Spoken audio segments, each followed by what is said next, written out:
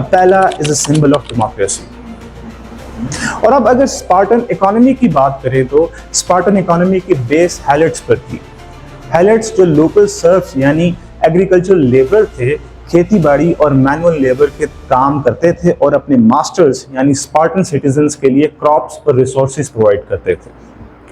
Spartan citizen جو primarily warriors تھے اپنے وقت کا زیادہ حصہ ملٹری ٹریننگ اور ڈیفنس ڈیوٹیز میں گزارتے تھے, اس لیے انہیں ایگریکلچر اور مینول لیبر سے بچانے کے لیے ہیلٹس کا یوز کیا جاتا تھا. ٹریڈ اور کامرس اسپارٹا کی اکانومی کا میجر پارٹ نہیں تھے. اسپارٹا نے ٹریڈ کو اوائڈ کیا کیونکہ ان کا ملٹری سینٹرک لائف سٹائل اور آئسولیشنسٹ پالیسیز کی وجہ سے وہ ایکسٹرنل انفلوئنسز اور پوٹینشیل کنفلکٹ سے بچنا چاہتے تھے. ٹریڈ کو اسپارٹن ویلیوز اور سوشل سٹیبلٹی کے لیے تھریٹ بھی سمجھا جاتا تھا. اب ٹھیک ہے کہ اسپارٹا ایک ملٹری سینٹرک سوسائٹی تھی, but what made them so special, اور انہوں نے اپنے آپ کو ایک فارمیڈیبل فورس کیسے بنایا, یعنی اپنے آپ کو اتنا پاورفل کیسے بنایا. یہ صرف جنگیں جیتنے کی وجہ سے نہیں تھا بلکہ جنگی اصولوں کے ساتھ ان کی انکنڈیشنل کمٹمنٹ کی وجہ سے تھا. ان کی زندگی کے ہر اسپیکٹ میں ایک ہی مقصد تھا, to create and maintain a society of warriors. اور اسی مقصد کے لیے ان کی rigorous training, strict discipline and mindset ان کو سب سے الگ بناتا تھا. اسپارٹن واریئرز کی ٹریننگ بچے کے پیدا ہونے سے ہی شروع ہو جاتی تھی. اسپارٹا کے بچوں کو جو ٹریننگ دی جاتی تھی اس ٹریننگ کو اگر آج کے کانٹیکسٹ میں دیکھیں تو وہ ہمیں ایک ٹرامیٹک اور ہارش ایکسپیرینس لگے گا, لیکن اسپارٹا میں پیدا ہونے والے ہر ایک میل بچے کے لیے یہ ٹریننگ ضروری تھی, اور یہ ٹریننگ اسپیشل سسٹم کے تحت دی جاتی تھی جس کو ایگاگے کہا جاتا ہے. ایگاگے ایک ایسا اسپارٹن ٹریننگ اور ایجوکیشنل سسٹم تھا جو کہ چھوٹی ایج سے ہی بچوں کو لائلٹی, ڈسپلن اور ملٹری سکلز کی تربیت دینے لگ جاتا تھا. یہ سسٹم ہارش, ایکسٹریم اور کبھی کبھی کول میتھڈز کا استعمال کرتا تھا تاکہ لڑکوں کو اسپارٹن سٹیزنز اور جنگجو بنایا جا سکے. بچے کے پیدا ہونے پر لیش نامی ایک جگہ پر اسپارٹن سوسائٹی کے کچھ بڑے اور بزرگ انسپیکشن کرتے تھے تاکہ یہ دیکھا جا سکے کہ بچہ ان کے سٹینڈرڈز کے مطابق بالکل فٹ ہے یا نہیں. یعنی وہ نیو بورن بچہ اسپارٹن سٹینڈرڈز کے اکارڈنگ اتنا ہیلدی ہے کہ وہ واریئر بن سکے اور اس کی سختیاں برداشت کر سکے. اگر بچے کی انسپیکشن میں مسئلہ نکلے یا کوئی ڈیفارمٹی ہو تو اس بچے کو ابینڈن کر دیا جاتا تھا, اور یہ اسپارٹنز کے لیے ایک عام سی بات تھی. ایسے بچوں کو ماؤنٹ ٹائگریٹس کے قریب ایک جگہ اپاتھرٹی پر چھوڑ دیا جاتا تھا تاکہ وہ خود ہی مر جائیں یا کسی جانور کی خوراک بن جائیں. Seems pretty inhumane, right?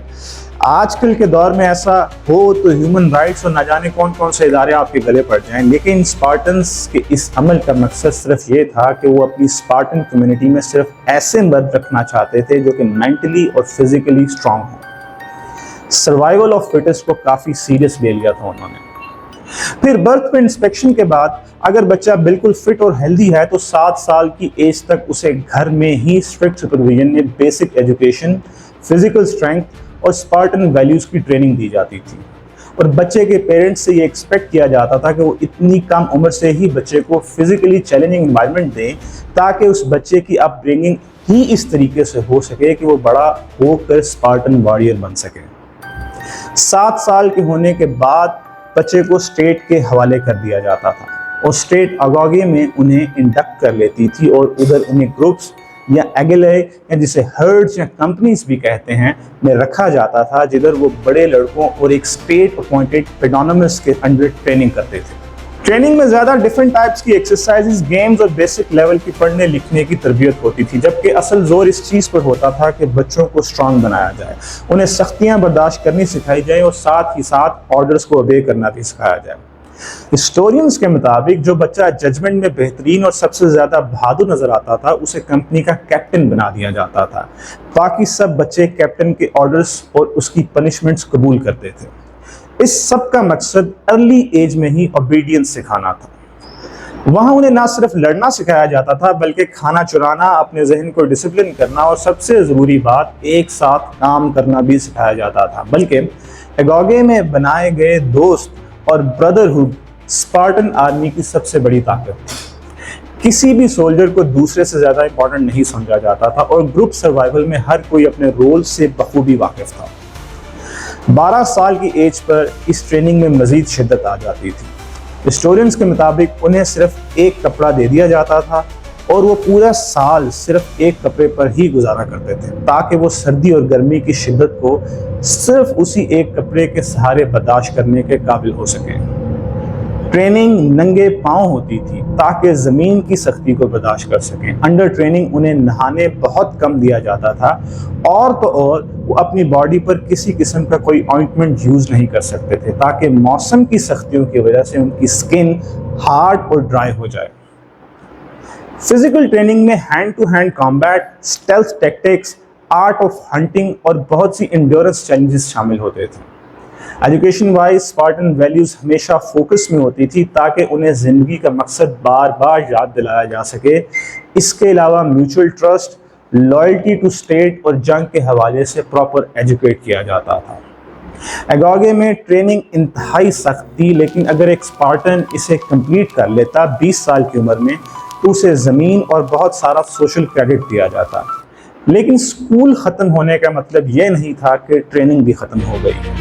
Spartan soldiers 30 سال کی عمر تک ملٹری بیرکس میں رہتے اور ٹریننگ ان کی زندگی بھر کا حصہ رہتی تھی۔ جو لڑکے اگاگے میں بہترین پرفارم کرتے تھے انہیں اکثر کرپٹیا یعنی اسپارٹن سیکرٹ سروس میں شامل ہونے کے لیے چنا جاتا تھا، اور اس سیکرٹ سروس کا پرائمری ٹاسک ہیلٹس کو خوفزدہ کرنا ہوتا تھا۔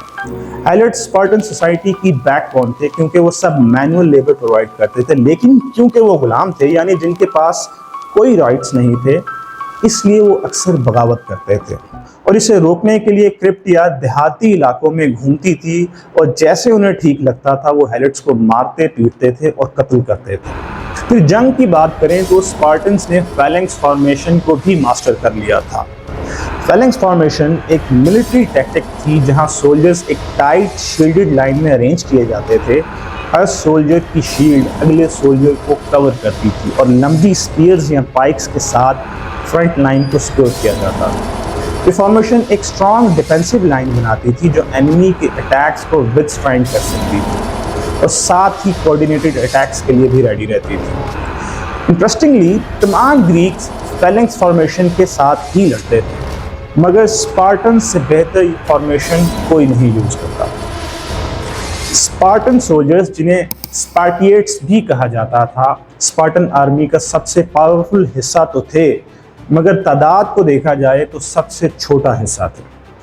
کیونکہ اسپارٹن سٹیزن اور سولجر بننا اتنا مشکل تھا تو نیچرلی آرمی کے اندر اسپارٹیٹس کی کاؤنٹ ہمیشہ کم تھی۔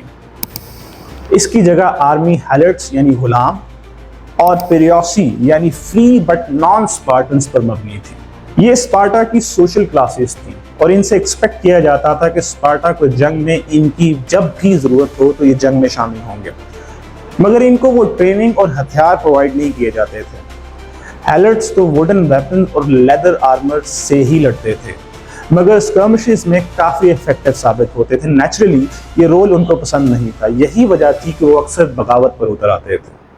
آن دی ادر ہینڈ پیریوسی بہتر ہتھیاروں کے ساتھ آرم ہوتے تھے اور جنگ میں اچھی پرفارمنس پر انہیں زمین اور دولت کے انعام سے بھی نوازا جاتا تھا، اور کچھ rare but very rare cases میں اسپارٹن سٹیزنشپ بھی دی جاتی تھی۔ انہی سب ریزنز کی وجہ سے اسپارٹنز ایک پاورفل فورس بنے اور کافی جنگیں جیتتے رہے، جس میں بیٹل آف تھرموپلی کے علاوہ پیلوپونیشین وار بھی شامل ہے جو اسپارٹا اور ایتھنز کے درمیان لڑی گئی۔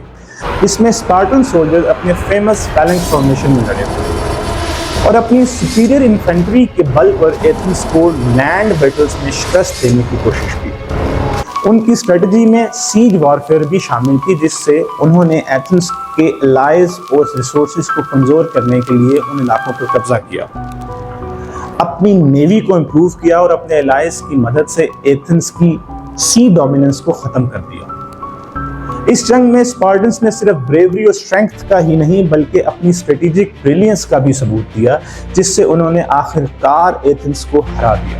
کئی برس تک چلے اس کانفلکٹ نے گریس کو بہت نقصان پہنچایا اور اس جنگ کے نتائج نے گریس میں پولیٹیکل اور سوشل ڈائنامکس کو بدل دیا، اور اتنے عرصے تک چلی جنگ نے دونوں سائڈز کو ویک بھی کر دیا، جس کا فائدہ آخر کار میسیڈونینز نے اٹھایا۔ آخر میں کہیں تو اسپارٹنز کبھی بھی 8000 اسپارٹیٹس سے زیادہ نہیں ہوئے، لیکن ان کی آرمی کا شمار اینشنٹ ہسٹری میں اسٹرانگسٹ آرمیز میں ہوتا ہے کیونکہ اسپارٹنس کو صدیوں تک کوئی نہ ہرا سکا۔ مگر آخرکار کسی نے اسپارٹنس کو ہرانے کا طریقہ ڈھونڈ لیا۔ پہلے تھیبنز نے بیٹل آف لیوٹرا میں، پھر الیگزینڈر دی گریٹ کے انڈر میسیڈونینز نے، اور پھر بعد میں رومنز نے انہیں شکست دی۔ لیکن اس سب سے پہلے اسپارٹن آرمی ایک ایسی قوت تھی جسے نظر انداز نہیں کیا جا سکتا تھا۔ یہی وجہ تھی کہ اسپارٹا پرانی گریس کی سب سے مشہور سٹی اسٹیٹس میں ایک پرومیننٹ اسٹیٹ بن گیا تھا۔ امید ہے یہ ویڈیو آپ کو پسند آئی ہوگی۔ چینل کو سبسکرائب کریں، ویڈیو کو لائک کریں and hit the bell icon.